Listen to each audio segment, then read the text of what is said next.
자, 논란 속에 한반도 사드 배치 결정 내렸습니다. 중국이 반대하고 야당도 반대했습니다. 그러나 이제 결정이 돼서 흘러가고 있는 장면인데요. 올 여름부터 뜨겁게 우리의 전국을 달궜던 사드 논쟁, 저희가 영상으로 준비했습니다.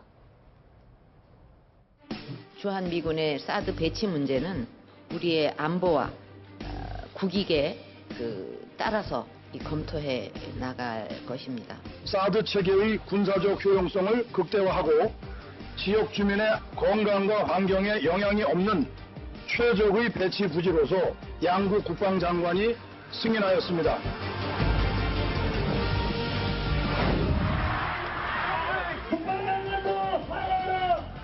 주민의 건강과 안전에 전혀 우회하지 않음을 저희들이 과학적으로 입증하고 선수부처는 사드배치 결사 반대한다!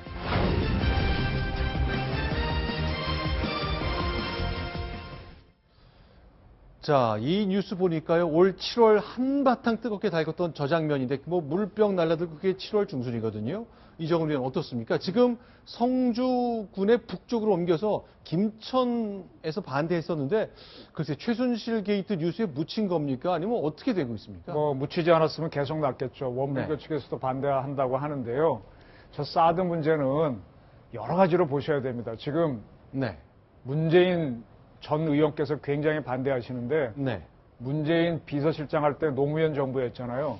노무현 정부 때 우리 주한미군 기지를 평택으로 다 옮기기로 했었죠. 그렇죠. 지원부대는 대구에 두고. 그래서 평택 기지가 조만간 완성이 됩니다. 그럼 무슨 얘기인가 하면 전 세계에서 가장 좋은 미군 기지가 완성이 되는데 이 평택 기지가 파이버가 없어요. 철모가 없어요. 그래서 미군은 그게 굉장히 한 2만 명 정도가 집단으로 모이는 아주 해외에서 가장 좋은 기지인데 그 철모를 쓰기 위해서 스켈로퍼티가 저기다가 적을 지켜서 사드가 필요하다는 얘기를 꺼냈었고요. 우리는 우리대로 북한 핵을 하기 위해서 그게 필요해서 되는 거거든요. 이 영상 보니까 성주, 경상북도 성주 지역이 산이 굉장히 많은 것도 알 수 있는데 저 안에 이제 골프장 치워버리고 사드 포대 짓기로 한 겁니다.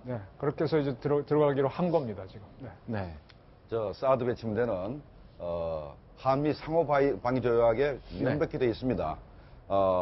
미국은 한국 방위를 위해서 필요한 무기를 반입할 수 있다. 그리고 한국 정부는 이걸 승인해야 된다라는 조항이 있기 때문에 만약에 사드 배치를 반대하게 된다는 얘기는 한미 동맹 자체를 저해하는 것이기 때문에 상당히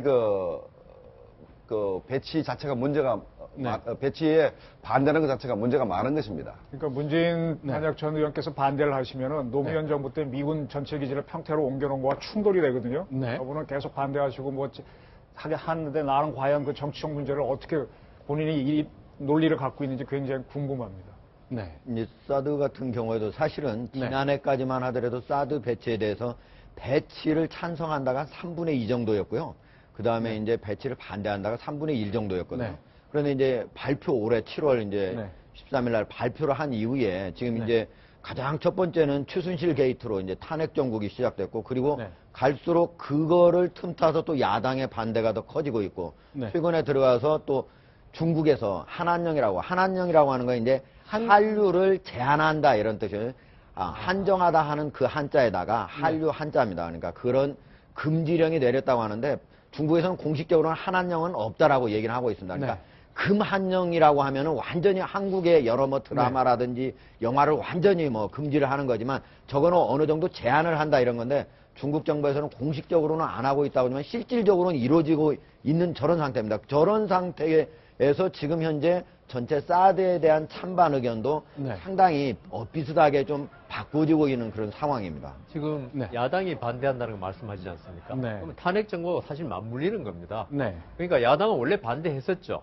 반대했었는데 이 탄핵 정국을 맞아서 박근혜 대통령의 어떤 비선 개입 의혹 생기면서 박근혜 대통령이 추진했던 모든 정책은 이렇게 비선 개입이 한 거 아니냐 이런 의혹을 야당에서 덧붙이면서 이 사드 반대와 탄핵 정국을 맞물려 돌아가게 해가지고 그 시너지 효과를 보고자 하는 게 바로 지금 야당에서 지금 문재인 대표가 지금 탄핵 정국의 사드 반대까지 명백히 이야기했는데요.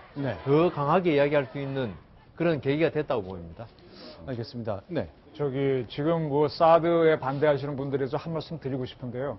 지금 우리가 촛불 시위를 여러 차례 했지 않습니까? 네. 촛불 시위를 마음 놓고 할 수 있는 거는 북한이 미사일을 쏘지 않을 거다, 쏘도 막아낼 거다라는 자신감인데 네. 그 기본이 뭔가 하면 한미 상호방위적 한미 동맹입니다. 네. 한미 동맹을 하기 위해서 미군들이 와 있는데 지금 미군도 자기는 스스로 지켜야 될 거 아니에요.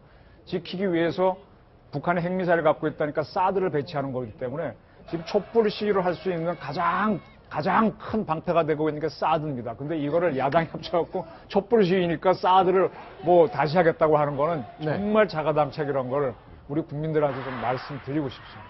네, 자, 저 장면 7월 중순 저 때부터 벌써 이제 5개월 반 흘렀습니다. 네, 중국이 그 사드 배치에 대해서 우리 뭐 한한령을 내린다 뭐 이렇게 하고 있지 않습니까? 이거를 극복하는 방법은 네. 한국과 일본의 관계를 돈독히 하게 되면 중국이 한국을 일본에 잃기 싫어서 한국에 대해서 이렇게 제재 잘 못합니다. 그래서 한일 관계를 더 돈독히 하게 되면은 중국이 함부로 이렇게 못합니다. 네.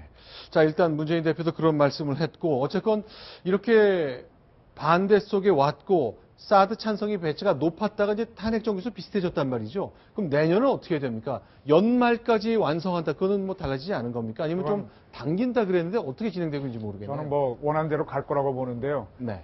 120년 전, 122년 전 우리나라에서 동학혁명, 동학난이 있었습니다. 그때 실패했는데 갑오년에 일어났거든요. 그때 끝나고 난 다음에 민요가 하나 나왔는데요. 갑오새 갑오새. 네. 그 다음에 을미년입니다. 을미적 하다가 병신년 됐네. 그런 게 민요가 있었습니다. 네. 가끔 고은 씨 책에도 나오는데 지금 가만히 보면은 우리가 지금 갑오년, 작년에 을미년, 올해 병신년 지나면서 이렇게 문기적거리다가 실패하는 걸로 가는데 만약에 사드마저 을미적 하다 내년에 배치 못한다 하게 되면요. 한미 동맹 자체가 굉장히 흔들리게 될 거고 거기에 따라 트럼프는 훨씬 더 강경한 대북 정책을 써가지고 아마 우리가 확 빨려 들어갈 수도 있다. 네. 이거를 생각하셔야 된다. 그러니까 동학이 실패하고 난 다음에 우리가 일본의 식민지가 되는 게 120년 전 상황이었다면 지금은 그와 비슷한 다른 상황이 비슷하게 벌어질 수 있으니까 국민들이 좀 신중하게 생각을 했으면 좋겠다. 말씀드리고 지금 정부는 이제 원래는 내년 말까지 이제 배치를 하겠다고 했다가 지금 이제 여러 전국 상황하고 맞물려 들어가면서 올해 5월까지 지금 앞당기로 한 상태거든요. 근데 사드라고 하는 거는 사실은 이동 배치식이기 때문에 설령 배치가 안 되더라도 전시에 바로 가지고 수송기로 들여와가지고 바로 배치하면 되는 겁니다. 그래서 실질적으로 그걸 분해해서 다시 배치하는 데까지는 한 3주 정도면 되기 때문에 사실은 성주의 스카이 골프장에 어느 정도 토대만 마련된다면은 한 달이면 배치할 수 있다. 그래서 5월까지 배치되는 데는 제가 보기에는 당긴다고 하더라도 그 일정이 뭐 빨리 하는데 전혀 문제가 없다고 생각이 들고 다만 최근에 중국이 한국 내에 있는 이런 사드 여론 배치에 대한 어떤 찬반의 변화 이런 변화를 틈타고 최근에 이번 월요일에 지금 천하에 한국에서 부대사를 했던 천하의 지금 현재 외교부 아주국 부사장이거든요.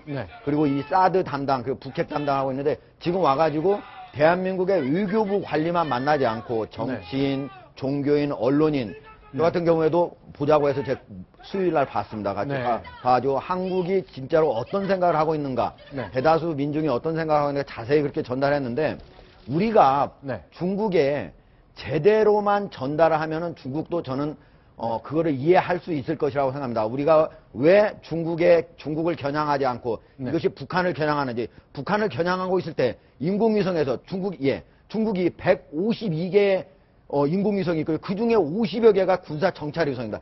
항상 언제든지 우리가 사드의 방향을 알 수가 있습니다. 그리고 우리가 어떤 것을 놓을 수 있는지, 그리고 만약에 중국이 그렇게 반대한다면 가끔씩 참관하게 함으로써 얼마든지 중국의 여러 가지 반대를 우리가 극복할 수 있다고 생각합니다. 이러한 설득 작업이 좀 더 필요한 시점이다. 이런 생각을 합니다. 네, 사드 배치 문제는 우리가 북한의 핵미사일을 막기 위해서 우리가 반드시 배치해야 되는 그런 부분인데 중국이 반대하는 것은 동북아 전체를 놓고 봤을 때 미국과 중국 간에 전투가 벌어지면은 중국이 우리 한국에 있는 주한미군을 공격해야 될 텐데 그때 사드가 있으면 불편하거든요. 그래서 반대하는 것이기 때문에 그거는 이제 어떻게 보면 큰 미중 간의 문제입니다.